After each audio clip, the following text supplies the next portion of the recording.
Section 4.6, which is the last section we cover in Chapter 4, is titled Writing Equations. So what we'll be doing, we'll be translating sentences or words into equations. So some things we want to do. We want to identify where the variable is and name it. We want to locate the equal sign. The important thing here is understanding that the equal sign is typically where you see the word is. So be looking for the word is. We want to identify the operations. Where is there addition, subtraction, multiplication, or division?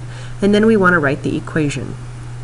The last thing we want to remember from back when we were doing this with expressions is that the words more than and less than mean you need to switch the order. And that'll come up quite a bit today in the examples. So let's translate the sentences into equations. 4 more than 3 times a number is negative 26. And I like to kind of go through and underline key pieces that I need that are kind of sticking out to me. The first thing is, where is the variable? Identify the variable. Typically the variable is where you may see the words a number, and here we have a number. So that's going to be our variable, and I'm going to call it x. We can call it anything we want. After we've done that, we want to locate where's the equal sign at. And the equal sign, remember, is the word is, so there's the equal sign. We also have a few operations. I'm going to underline those in a different color. Where are the operations? Well, the first operation is more than, which means addition. And the second operation I see is times, which means multiplication. Notice I'm not actually using an x. I don't want to get it mixed up with my variable, which is x. Finally, we have some numbers that we need to talk about, and those numbers are 4, 3, and negative 26. Now the way I've kind of underlined things, it's almost set up the equation to be written. But there's one key piece we need to remember. We do have the words more than, which means whatever's in front of it needs to be switched with whatever's behind it. And we also have to be careful here too. What this looks like initially before I switch is 4 plus 3 times x is negative 26. What are the pieces that need switched? The 4 and the 3 times x, not just the 4 and the 3. So the correct answer is 3x plus 4 equals negative 26. And I'm going to go ahead and box that in because this is the correct answer. Let's look at number 2. 2 more than 4 times a number is 18. Okay, this is very similar to the one above, but first we have the words a number. There's our variable. This time I'll call it n. We have our equal sign, which is the word is. Remember, all equations have an equal sign. And we have 2 operations. We have more than, which again is addition, and we have times, which again is multiplication. Now we want to look at the numbers. We have the numbers 2, 4, and 18. And again, if we just look at this equation the way it is, it does kind of write itself. 2 plus 4n, 4 times n, is 18.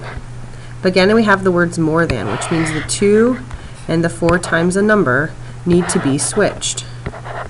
So the correct answer is 4n plus 2 equals 18.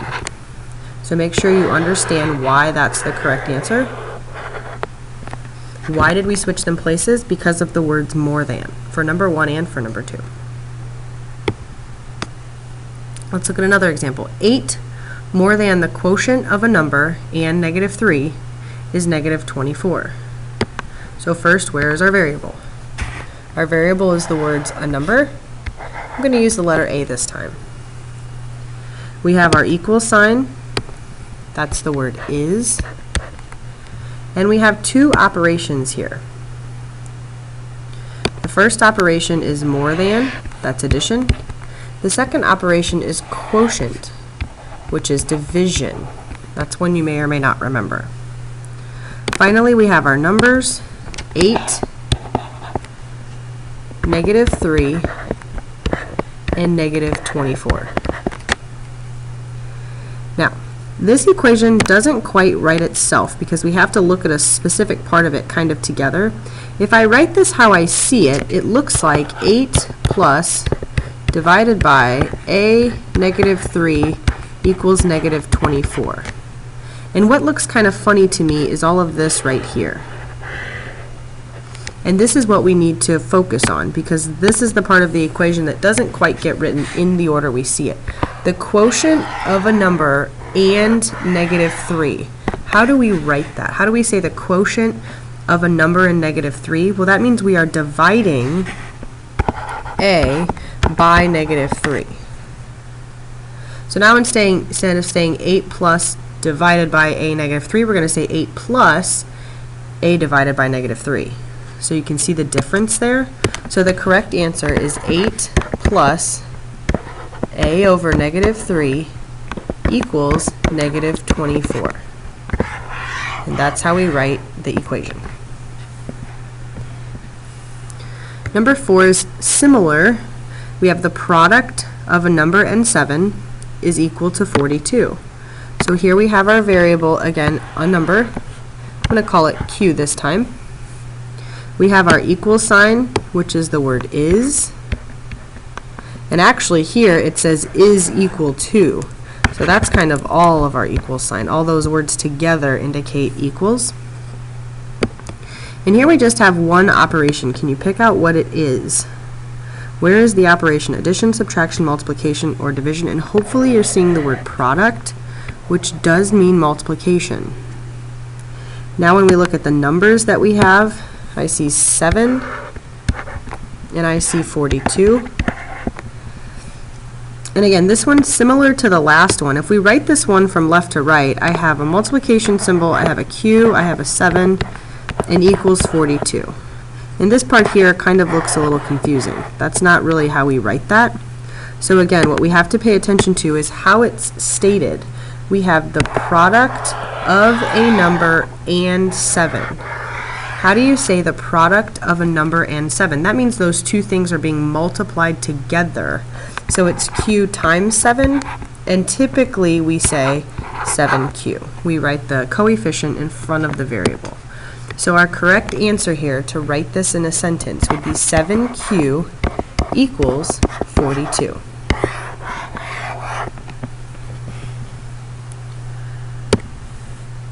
Okay, let's look at a couple of problems now that are more story-like. So we have Zach has 6 shirts. This is 4 less than twice the number of shirts N that Jimmy has, and that should be than. Please make sure you're writing these words down so that as we go to translate into the equation, it makes sense what we've done. So Zach has 6 shirts. There's a number we need to pick out. And now I'm just going to kind of circle the important parts. 6, that's definitely a number we need. Is, there's our equal sign. We have the number 4. We have less than, which means subtraction. Twice the number of shirts. Well, there's the words the number. And it's actually giving us the variable itself to call it N. So the number of shirts is N. And there's something that's kind of hidden here that we haven't really talked about yet, but when something is twice, if I have twice as much money as someone and they have $10, how much money do I have? Well, hopefully you're saying you have $20 because you're multiplying it by 2. So anytime you see twice, it means 2 times. And it's going to be 2 times whatever's behind it. In this case, it's N. So if we go from left to right, we have 6 equals, 6 is 4 less than twice the number of shirts Jimmy has, and that's N. Jimmy has N shirts. But now, one thing we have to pick out that's really important. The less than, what does that mean? It means these two pieces need to be flip-flopped. So instead of 4 minus 2N, it should be 6 equals 2N minus 4. And remember, that's just the rule with less than and more than. Let's try another one. Jeremy has 13 baseball cards, which is 7 more than 3 times the number M. So here's our variable, the number M, that Michael has. And we have 3, and we have another operation here, multiplication. So again, if we go left to right, we have 13 equals 7 more than 3 times the number that Michael has, which is m, so 3 times m. But again, more than. What does more than mean? More than means we need to switch the order. So 13 equals 3m plus 7. Please make sure you're remembering less than and more than. We've had that in almost every single problem we've done. So up until this point, we've just had to write the equation. We haven't had to solve. But here's a case where now we're going to write the equation and we're going to solve it. So we have Juan's father. He's 29 years old when Juan was born. This year, the sum of their ages is 53. So find their ages. And this one's a little trickier, but there's a lot to consider here. So we aren't sure of the father's age, but we also aren't sure of Juan's age. So we're going to say that Juan's age is X. So if his father was 29 when he was born, how could we say his father's age in terms of X? Well, he's 29 years older. So we can take Juan's age and we can add 29 to it. So we're calling Juan's age X. We always need to identify a variable. His father's age then is X plus 29. It says that this year the sum of their ages, and this is the key word. What does sum mean? Sum means addition. So if we add their ages together, X plus X plus 29, we get 53. Whoops, 53. So the question is now to solve the equation. We have it written. We need to solve it so we can determine how old they are. So we have X plus 29. We don't have to write those parentheses. I was just doing that to show you Juan's age and his father's age, two separate terms that are being added together. So now we need to combine like terms. We solve equations. 2x plus 29 equals 53. We're going to subtract 29 from both sides. You know how to solve these equations. Now I'm going to move my work over here.